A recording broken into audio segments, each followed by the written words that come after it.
इस बुलेटिन का आगाज करें। सबसे पहले आपको बताएं, इस्लामाबाद की एहतसाब अदालत ने LNG रेफरेंस में साबिक वजीर आजम शाहिद खाकान अब्बासी, साबिक वजीर मिफ्ता इस्माइल पर फर्द जुर्म आयद कर दी।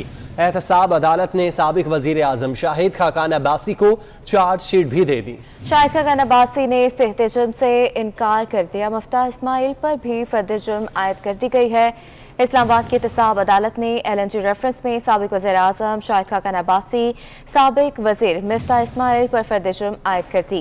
एहतसाब अदालत ने साबिक वज़ीर आज़म शाहिद खाकान अब्बासी को चार्जशीट भी थमा दी। शाहिद खाकान अब्बासी ने सेहत जुर्म से इनकार कर दिया। मिफ्ता इस्माइल पर भी फर्द जुर्म आयद कर दिया गया। इस्लामाबाद की एहतसाब अदालत ने LNG रेफरेंस में साबिक वज़ीर आज़म शाहिद खाकान अब्बासी, साबिक वज़ीर मिफ्ता इस्माइल पर फर्द जुर्म आयद कर दी।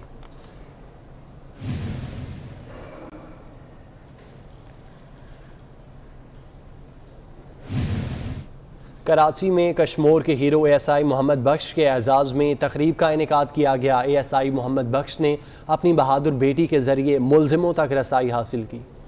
तो इसमें अब हम जो ASI मोहम्मद बख्श साहब हैं उनके लिए महकमा पुलिस की तरफ से 20 लाख रुपए का इनाम और उसके अलावा ASI मोहम्मद बख्श बूढ़ों के लिए सितारा शुजात और उनकी काबिल फ़ख्र बेटी, बल्कि हम सब की काबिल फ़ख्र बेटी, पूरे पाकिस्तान की काबिल फ़ख्र बेटी रेशमा खातून के लिए हम तमगा इम्तियाज़ की सिफारिश करते हैं और इंशाल्लाह वफाकी हुकूमत से बात हो गई है, ये हो जाएगा। आप यकीन करें मेरी नौकरी में मुझे तकरीबन अब 32 साल हो गए, लेकिन जितना काबिल फ़ख्र ये लम्हे हैं, काबिल फ़ख्र ये साथ ये घड़ी है कि मैं इस फोर्स को कमान कर रहा हूं जिसमें ASI मोहम्मद बख्श जैसे लोग हैं। बहुत शुक्रिया। अस्सलामुअलैकुम। बहुत शुक्रिया सर। IG साहब ने पूरी सिंध पुलिस के अफसरान के जज्बात की तर्जुमानी की और यकीनन हम सब के लिए जो इस वक्त इस फोर्स का हिस्सा है ये फख्र का लम्हा है। तकरीब में आगे बढ़ते हुए दावत खिताब दूंगा जनाब मुर्तज़ा वहाब साहब, सूबाई वजीर बराए कानून। जनाब मुर्तज़ा वहाब साहब जो सूबाई हुकूमत की नुमाइंदगी कर रहे हैं यहाँ पर, और सूबाई हुकूमत का बहुत बड़ा भरपूर साथ है हमारे साथ इन सारे मामलात में।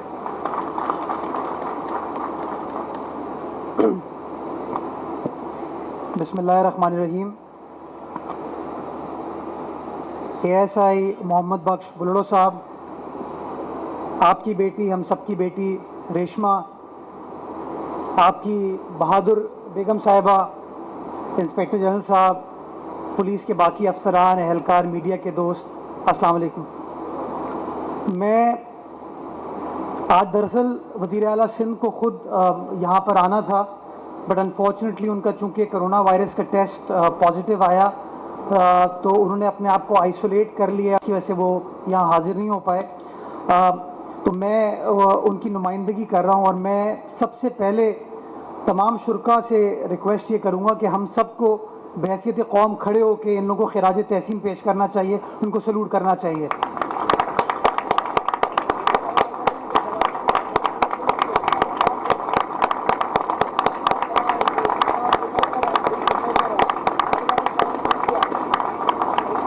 साईं बड़ी मेहरबानी, आपको भी।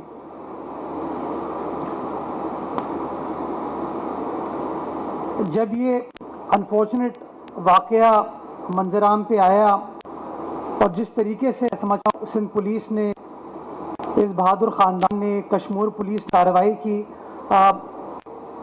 हुकूमत के हैसियत वालिद के, मैं समझता हूँ मेरे पास वो अल्फाज नहीं है इन लोगों की जुर्रत को, इन लोगों की बहादुरी को एक्सप्लेन करने के लिए। मैं तमाम पुलिस के शुक्रगुज़ार हूँ इस कौम की जानिब से, हुकूमत की जानिब से, कि जिस तरीके से आपने काम किया, मेरे पास अल्फाज नहीं आपके लिए।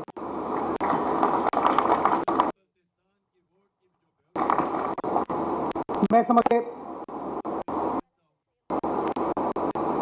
हम सब हुकूमती एहलकार हो सकते हैं, आप लोग सब बड़े प्रोफेशनल पुलिस वाले हो सकते हैं, अच्छे ब्यूरोक्रेट हो सकते हैं, लेकिन जब आप मुआशरे को जज करते हैं तो सबसे इम्पोर्टेंट चीज़ है एहसास। और कभी ऐसा शायद कश्मीर के हीरो ASI मोहम्मद बख्श के एजाज़ में तकरीब का इनेकाद किया गया है। मुर्तज़ा वहाब इस तकरीब से खिताब कर रहे हैं। उन्होंने कहा कि जिस तरह पुलिस ने कार्रवाई की, मेरे पास अल्फाज नहीं कि शुक्रिया कैसे अदा करूं।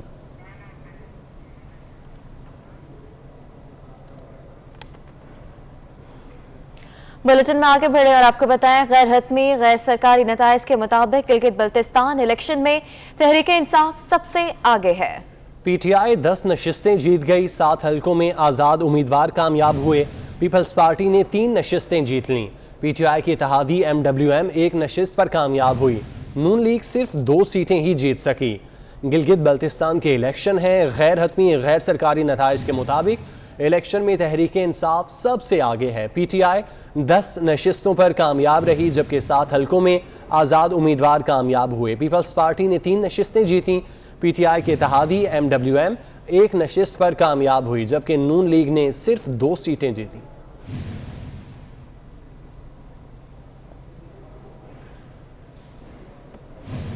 पाकिस्तान पीपल्स पार्टी के चेयरमैन बिलावल भुट्टो जरदारी गिलगित बल्तिस्तान के इंतखाबात में धांधली का इल्ज़ाम आयद कर दिया। अपने ट्वीट में उनका कहना है उनका इलेक्शन चोरी कर लिया गया, जिसके खिलाफ वो कुछ देर में गिलगित में DC ऑफिस के बाहर होने वाले अवामी एहतजाज में शरीक भी होंगे।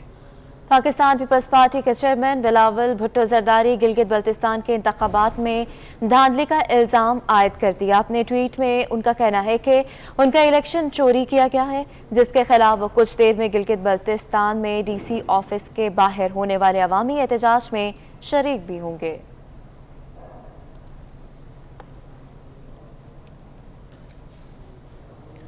मरियम नवाज का ट्वीट, पूरी रियासती ताकत हुकूमती इदारों सरकारी मशीनरी का जोर ज़बरदस्ती और जबर के हथकंडों से वफादारियां तब्दील कराने और बदतरीन धांधली के बावजूद सादा अक्सरियत भी हासिल ना करना शर्मनाक शिकस्त है। उन्होंने कहा कि हारने वालों को लोटा पार्टी से दुगनी सीटों का मिलना कठपुतली पर अवाम का अदम एतमाद है। गिलगित बल्तिस्तान में PTI का न पहले कोई वजूद था और न ही अब है। मरियम नवाज ने ट्वीट किया है। उन्होंने कहा कि पूरी रियासती ताकत हुकूमती इदारों सरकारी मशीनरी का जोर ज़बरदस्ती और जबर के हथकंडों से वफादारियां तब्दील कराने और बदतरीन धांधली के बावजूद सादा अक्सरियत भी हासिल न करना शर्मनाक शिकस्त है।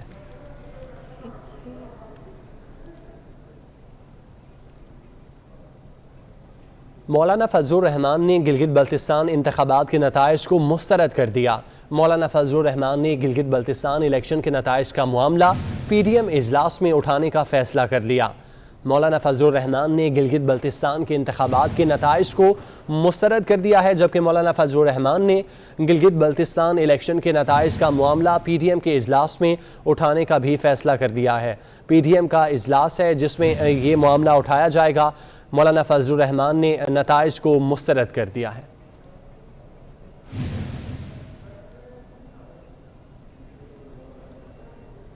अभी आपको बराह रास्त गिलगित बल्तिस्तान लिए चलते हैं, जहां पर मुस्लिम लीग नून के रहनुमा मीडिया से गुफ्तगू कर रहे हैं। किस्म के ऐलानात कर सकते हैं वो, लेकिन आपने देखा, पूरी कौम ने देखा कि वजीर आजम से लेके वज़रा ने जिस तरह की मंडी लगाई गिलगित बल्तिस्तान में कि इतने हजार वोट दे दो और इतने अरब रुपया ले लो। ये तो वो खबरें हैं जो मीडिया पे नशर हुई, लेकिन ये वज़रा सरकारी पैसा लेकर गली गली मोहल्ला मोहल्ला फिरते रहे, पैसे और नौकरियां बांटते रहे और उस कोड ऑफ कॉन्डक्ट की धज्जियां उड़ा दी। मैंने खुद जाके चीफ इलेक्शन कमिश्नर से शिकायत की, उनको पार्टी की तरफ से कहा कि वो ज़ाब्ता अखलाक को इन्फोर्स करें। मुझे चीफ इलेक्शन कमिश्नर ने कहा कि मैं बेबस हूं, मेरे पास कोई इख्तियार नहीं है। अगर चीफ इलेक्शन कमिश्नर के पास कोई इख्तियार नहीं था और वो बेबस थे और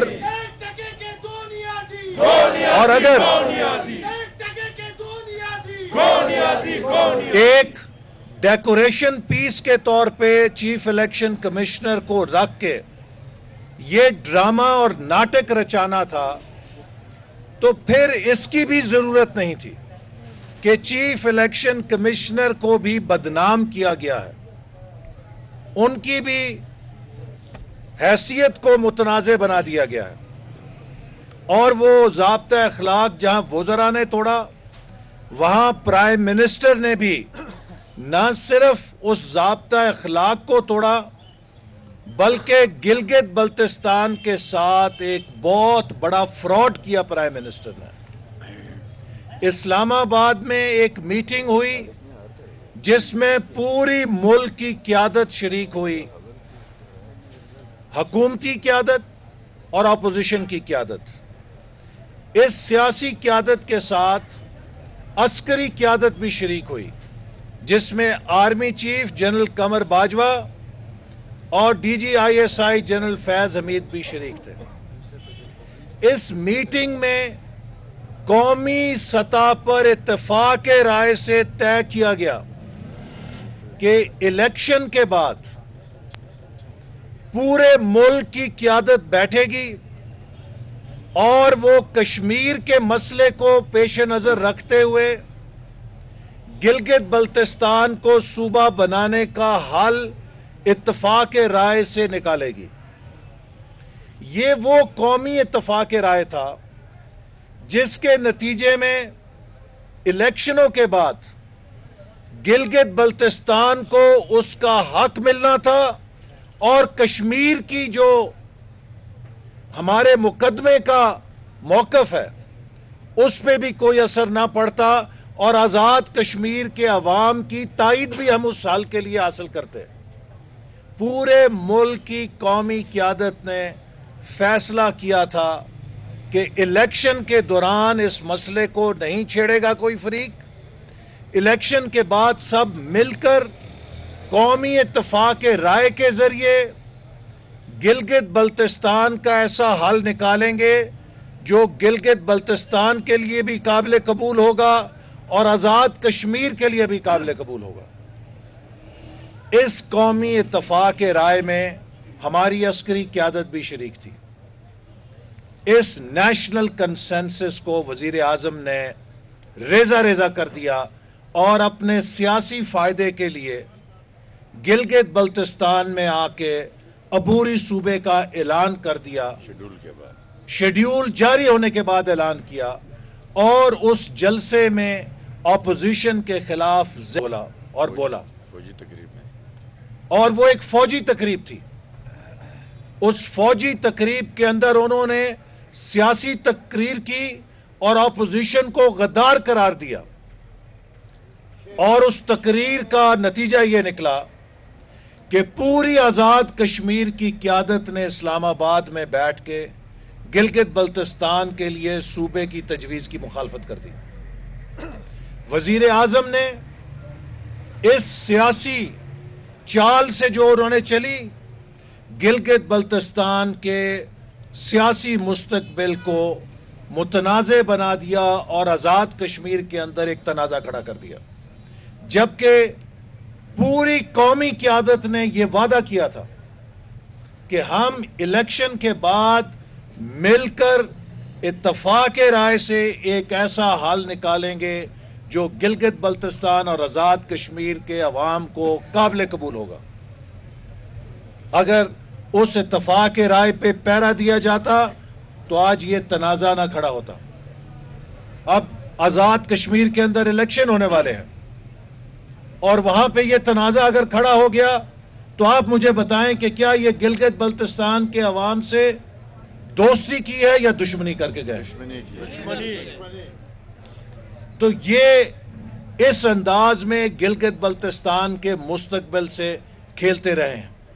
और फिर जब पोस्टल बैलेट्स का मामला हुआ, मैंने प्रेस कॉन्फ्रेंस दोबारा इलेक्शन कमीशन के सामने की और मैंने कहा कि हमने नून के रहनुमा एहसन इकबाल मीडिया से गुफ्तगू कर रहे हैं। पाक सरजमीन पार्टी के सरबराह मुस्तफ़ा कमाल ने कराची में न्यूज़ कॉन्फ्रेंस के दौरान MQM पाकिस्तान पर इल्ज़ामात की बौछार कर दी। मुस्तफ़ा कमाल कहते हैं खालिद मकबूल सिद्दीकी बानिए MQM के कहने पर 2000 में भारत गए और भारत में पाकिस्तान का पासपोर्ट फाड़ा। उन्होंने रॉ से मिलकर पाकिस्तान मुखालिफ बात की। उन्होंने मजीद कहा कि खालिद मकबूल सिद्दीकी भारतीय पासपोर्ट पर अमेरिका गए। पाकिस्तान से गिरफ्तार रॉ के एजेंट बोल रहे हैं कि वो खालिद मकबूल के साथ भारत गए हैं। ये जो MQM पाकिस्तान बनाई गई है, इसके सरबराह कौन है? MQM पाकिस्तान के सरबराह खालिद मकबूल सिद्दीकी साहब हैं। खालिद मकबूल सिद्दीकी भाई वो हैं जो सन 2000 में इंडिया गए अल्ताफ हुसैन की इंस्ट्रक्शंस पर, और वहां पे रॉ के साथ बैठकर वहां इंडिया में वहां की मीडिया के सामने इन्होंने पाकिस्तान के खिलाफ बात की और अपना पासपोर्ट, पाकिस्तानी पासपोर्ट फाड़ दिया। और वहां से पाकिस्तान आने के बजाय इंडियंस ने रॉ ने उनको इंडियन डिप्लोमेटिक पासपोर्ट इशू किया और इंडियन पासपोर्ट पे ट्रेवल करके अमेरिका चले गए। अमेरिका की फ्लाइट ले ली सन 2000 में। और अभी आपको बराह रास्त बल्तिस्तान लिए चलते हैं, जहां chairman Peoples Party Bilawal Bhutto media से गुफ्तगू कर रहे हैं। भुट्टो साथियों, मैंने आज सुबह भी ऐलान कर दिया था, आपके दरमियान से कह रहा हूं, आपके सामने कह रहा हूं कि आपका मैंडेट चोरी किया गया है। गिलगित बल्तिस्तान के अवाम के वोट पे डाका डाला है। मैं 1 महीने से आपके दरमियान में हूं, 1 महीने से मैं आपके साथ रह रहा हूं। मैं इस सरजमीन का चप्पा चप्पा का दौरा किया है और मैं पाकिस्तान के अवाम को बताना चाह रहा हूं कि गिलगित बल्तिस्तान के अवाम गैरतमंद लोग हैं। गिलगित बल्तिस्तान के अवाम ने दोगला राज से खुद आजादी छीना है। गिलगित बल्तिस्तान के अवाम हम आपको इजाजत नहीं देंगे। गिलगित बल्तिस्तान के अवाम को आपको इजाजत नहीं देंगे कि आप इनके वोट पे डाके डालें, कि आप इनका इलेक्शन मुतनाजा करें। साथियों, आप तो 12 सीटें जीत रहे थे। पाकिस्तान पीपल्स पार्टी के खाते में 12 सीटें थे, 12 सीटें थे। तब से ये साजिश शुरू हुआ कि किसी न किसी तरीके से आपका वोट्स में कमी की जाए, आपके सीट्स में कमी की जाए, आपके कैंडिडेट्स पे दबाव डाला गया। बड़े बड़े लोगों ने उनको पैगामात भेजे कि भुट्टो की पार्टी छोड़े, बीबी की पार्टी छोड़े, PTI में शमूलियत करे, आजाद जीते, आपका सियासत रहेगा, आप सियासत पे काम कर सकेंगे। मगर मैं सलाम पेश करता हूं, सिवाय 1 लोटा पाकिस्तान पीपल्स पार्टी का हर कैंडिडेट पाकिस्तान पीपल्स पार्टी के साथ वफादारी निभाएगा। फिर उनका साजिश जारी रहा। आपका कैंपेन देके, पाकिस्तान पीपल्स पार्टी का ताकत देके कि कारगिल से लेके सियाचिन तक, सियाचिन से लेके यहां तक जगह जगह तो पीपल्स पार्टी ही है, भुट्टो ही है, शहीद बीबी ही है, जियाली है, जियाली ही है।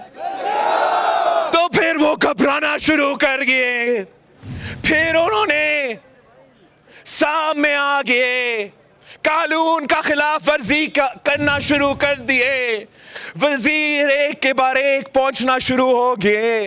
वजीर आजम खुद पहुंचा। हर तकरीर में कानून की खिलाफ वर्जी की गई, हर बयान में कानून की खिलाफ वर्जी की गई।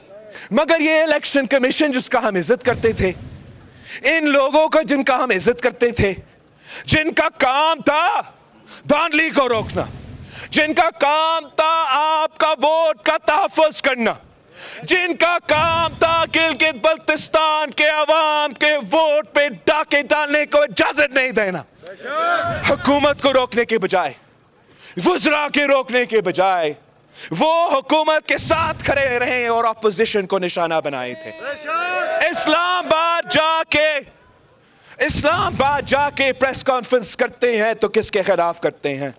वज़रा के खिलाफ नहीं करते, वज़ीर आज़म के खिलाफ नहीं करते, वो ऑपोजिशन के खिलाफ करते हैं, आपका चेयरमैन के खिलाफ करते हैं। आपके कैंपेन में हथकंडे डालने की कोशिश की गई।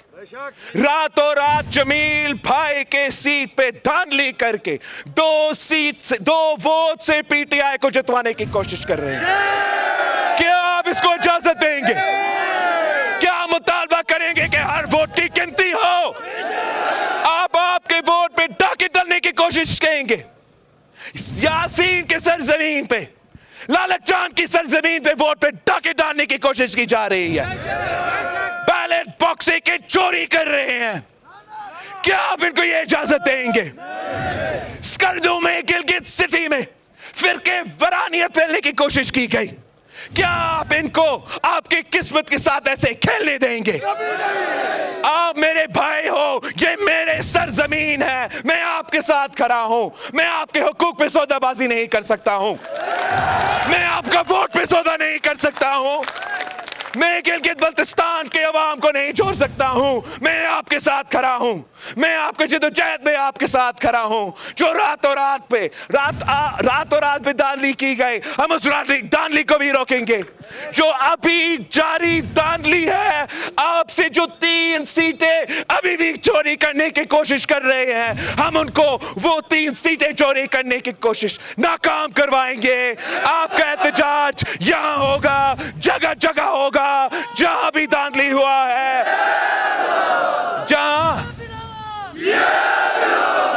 जहां भी धांधली हुआ है, आपका एहतजाज जारी रहेगा तो मेरा एहतजाज जारी रहेगा। हम गिलगित बल्तिस्तान को,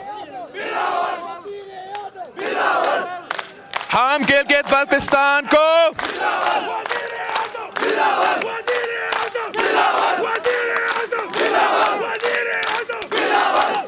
हम गिलगित बल्तिस्तान को कठपुतलियों के हवाले नहीं करेंगे। हम गिलगित बल्तिस्तान को हक में चाहते हैं।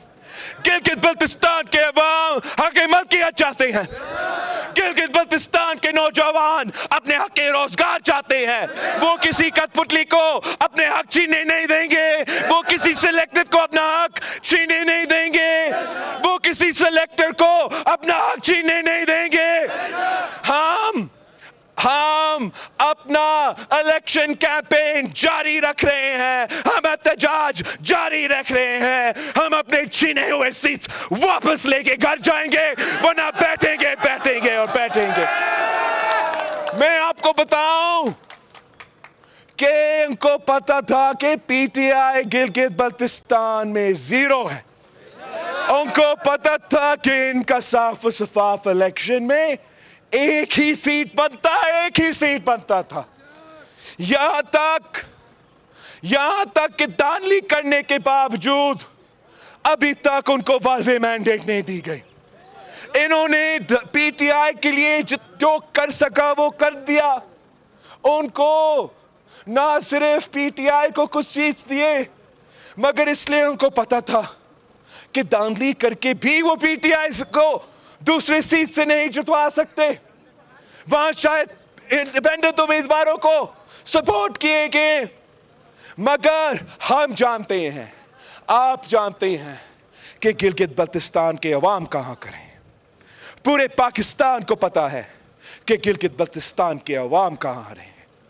तारीख याद रखेगा कि जब आपका वाद मैंडेट चोरी करने की कोशिश की गई, जब गिलगित बल्तिस्तान के अवाम की मैंडेट की चोरी कोशिश की गई, तो लालच जान के सरजमीन के अवाम ने, उस सरजमीन जिसने दोगरा राज को भी शिकस्त दिलवाया, वो हिम्मत ना हारे, वो पीछे नहीं हटे, वो अपने पांव पे खड़े होकर अपने हकूक का मुतालबात करते रहे और उन्होंने अपने हकूक हासिल किए। जैसे उन्होंने दोगरा राज से अपने हकूक छीनी, वैसे ही वो इस्लामाबाद से अपने हकूक छीन के रहेंगे।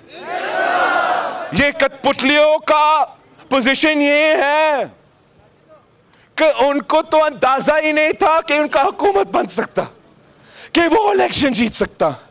यहां तक कि वो तैयार भी नहीं है, उनके पास वजीर आला का कैंडिडेट भी नहीं है। मैं चैलेंज करता हूं पीटीआई को, जीत रहे हो तो वजीर आला कौन बनेगा? कौन है आपका वजीर आला? मैं आपके सामने ऐलान कर रहा हूं, मैं आपके सामने ऐलान कर रहा हूं, मैं आपके सामने ऐलान कर रहा हूं, अमजद एडवोकेट साहब पाकिस्तान पीपल्स पार्टी का, Amjad advocate Pakistan Peoples Party का वजीर आला का उम्मीदवार है। रेस चल रहा है, हम देखते हैं कि कौन जीतता है। गिलगित बल्तिस्तान के अवाम जीतते हैं, गिलगित बल्तिस्तान के अवाम जीतते हैं या कठपुतली हुकूमत बनते हैं। हम आपके साथ शाना बिशाना खड़े रहेंगे।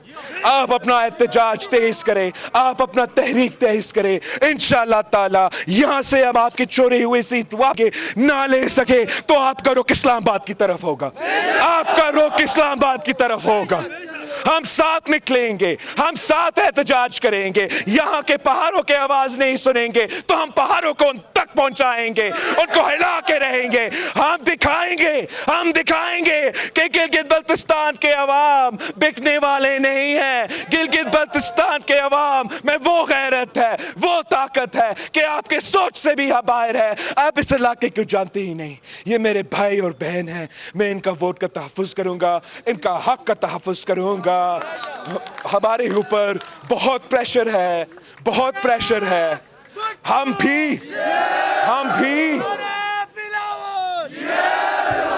सियासी लोग हैं, हमारे ऊपर भी प्रेशर है, हमारे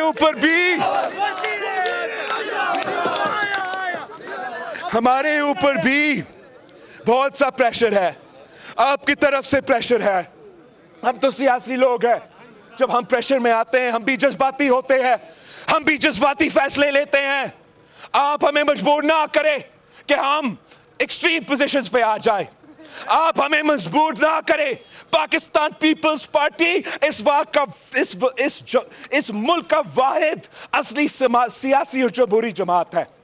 आप सारे दरवाजे हम पे ऐसे ना बंद करें कि हम मजबूर हो जाए कि हम वो रास्ता ले जिससे हम पीछे नहीं हटेंगे।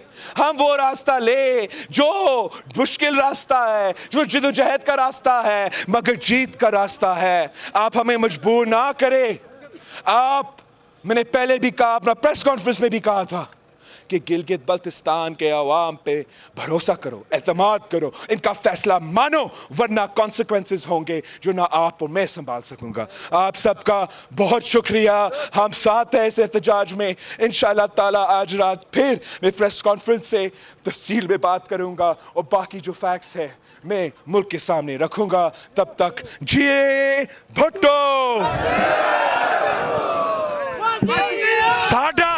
इलेक्शन में मुबैना धांधली पर पीपल्स पार्टी के ज़ेर एहतमाम गिलगित बल्तिस्तान में DC ऑफिस के सामने एहतजाज किया जा रहा है और बिलावल भुट्टो इस इजलास से खिताब कर रहे थे। उन्होंने कहा कि गिलगित बल्तिस्तान की आवाम का मैंडेट चोरी किया गया।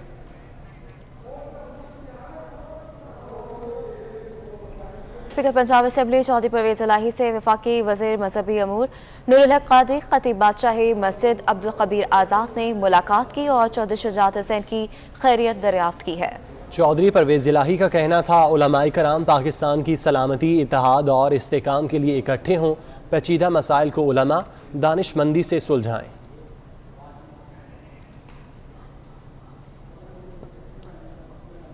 टेस्ट पास करने के बावजूद 11 साल बाद भी ऑफर लेटर न मिले। नसीराबाद में PSC टीचर्स एहतजाज के लिए सड़कों पर निकल आए।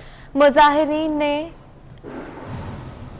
दंबे के सामने ढोल और बीन बजाकर एहतजाज भी रिकॉर्ड कराया।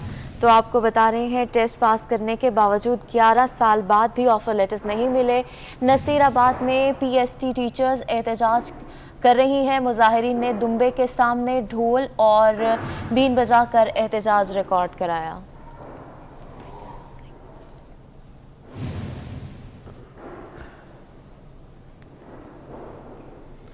सूबाई वज़राए तालीम ने स्कूल बंद करने की मुखालफत कर दी। वज़राए तालीम का वीडियो लिंक इजलास बेनतीजा ख़त्म हो गया।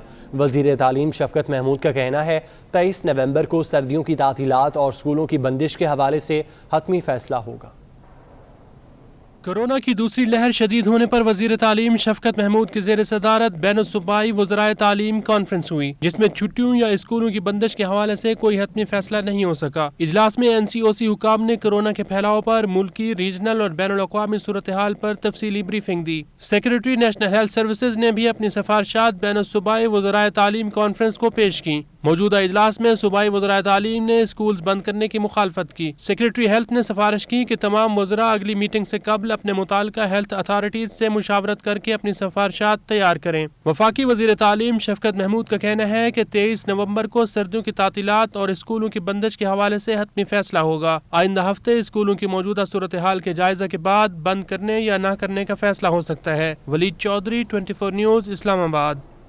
सिंध के वजीर इंडस्ट्रीज, एंटी करप्शन जाम इकरामुल्लाह धारेजो और एडिशनल चीफ सेक्रेटरी दाखिला डॉक्टर उस्मान चाचर भी कोरोना वायरस में मुब्तला हो गए। इकरामुल्लाह धारेजो और मोहम्मद उस्मान चाचर ने खुद को घर में क्वारंटीना कर लिया है। महकमा दाखिला में असलहा लाइसेंस का इजरा भी गैर मुअय्यना मुद्दत तक मनसूख कर दिया गया है।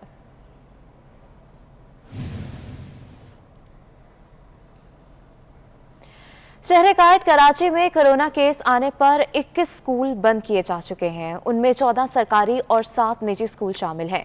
जहांगीर रोड पर कोरोना केस आने पर एक हफ्ता कबल बंद किया गया गवर्नमेंट बॉयज सेकेंडरी स्कूल ताहाल नहीं खोला गया। मजीद जान लेते हैं मानिया शकील से। मानिया, तफसीलात से आगाह कीजिएगा। कि वार जो हैं अब भी जारी हैं, वार जो है होना कम नहीं हुए। हम देखते हैं कि स्कूल जो हैं वो भी मुतासर होते नजर आ रहे हैं, जिसमें कराची के तकरीबन 21 स्कूल्स ऐसे हैं जो कोरोना वायरस के पॉजिटिव केसेस आने के बायस बंद हो चुके हैं। कहीं पे असातिज़ा में कोरोना वायरस की जो है केसेस पॉजिटिव आए, कहीं पे स्टाफ के केसेस पॉजिटिव आए।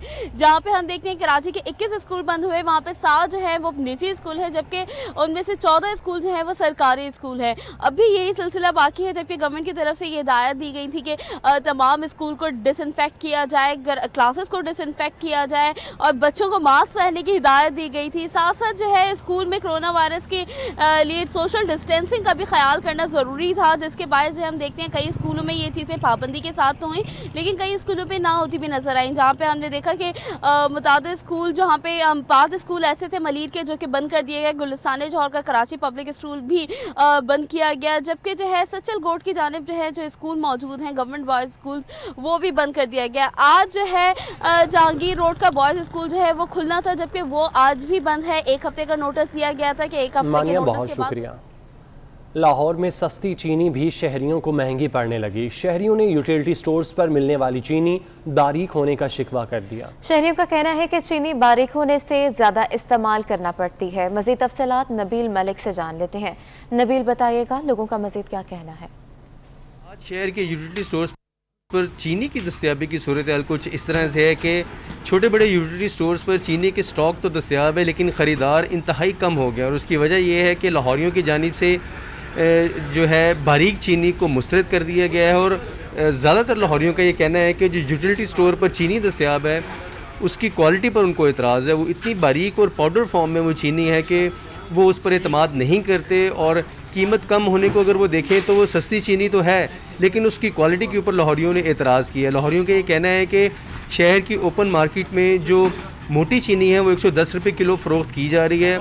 उसको ख़रीद के घर में इस्तेमाल करना उनके लिए काबिल कबूल है, लेकिन इस बारीक और सस्ती चीनी को ख़रीद के जब वो घर लेके जाते हैं तो चाय की एक प्याली में 1 चम्मच अगर इस्तेमाल करना है तो बारीक चीनी के 2 चम्मच इस्तेमाल होते हैं, जिसकी वजह से उनकी जो ख़रीदारी की लागत है वो भी दुगनी हो जाती है और उनको 68 रुपये फ़ी किलो की जो चीनी ख़रीदना है वो बिल्कुल भी वारे नहीं खाती। इस वजह से यूटिलिटी स्टोर्स में और इन मनाज़र में देखा जा सकता है कि चीनी के वाफर स्टॉक्स यूटिलिटी स्टोर पर मौजूद हैं, लेकिन ख़रीदार नहीं है। और आज चीनी हाथों हाथ नहीं बिक रही, चूँकि लाहौरियों ने चीनी की बारीक क्वालिटी को मुस्तरद कर दी और हुकूमत से मुतालबा किया है कि इसकी क्वालिटी को बेहतर किया जाए ताकि हकीकी मायनों में उनको रिलीफ मिल सके।